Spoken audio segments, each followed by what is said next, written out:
माँ के बिना जिंदगी अधूरी।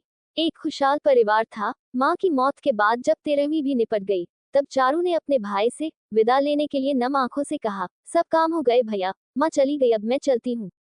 आंसुओं के कारण उसके मुंह से केवल इतना ही निकला। भैया ने उसकी बात सुनकर कहा, रुक चारू, अब ये एक काम बाकी है। ये ले माँ की अलमारी की चाबी, और जो भी सामान चाहिए ले जा।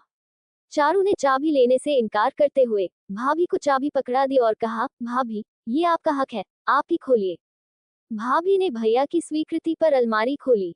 भैया बोले, देखिए माँ के कीमती गहने और कपड़े हैं, तुझे जो लेना है ले जा, क्योंकि माँ की चीजों पर बेटी का हक सबसे ज्यादा होता है।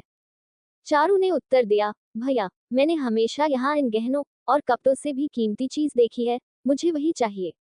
भैया ने पूछा, तू किस कीमती चीज की बात कर रही है चारू? हमने माँ की अलमारी को हाथ तक नहीं लगाया, जो भी है तेरे सामने है। चारू ने कहा, भैया, इन गहनों और कपड़ों पर तो भाभी का हक है, क्योंकि उन्होंने माँ की सेवा बहू नहीं बेटी बनकर की है। मुझे तो वो कीमती सामान चाहिए जो हर बहन और बेटी चाहती है। भाभी ने समझते हुए कहा, दीदी, मैं समझ गई कि आपको किस चीज की चाह है।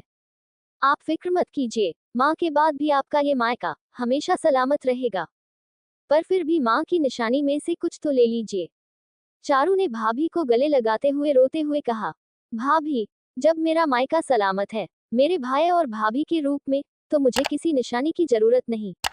फिर भी आप कहती है तो मैं ये हंसते खेलते मेरे मायके की तस्वीर ले जाऊंगी, जो मुझे हमेशा एहसास कराएगी कि मेरी माँ भले ही नहीं है पर मायका है। ये कहकर चारू ने पूरे परिवार की तस्वीर उठाई और नम आंखों से सबसे विदा ली। दोस्तों, ये थी एक खुशहाल परिवार की कहानी जो समाप्त होती है। धन्यवाद।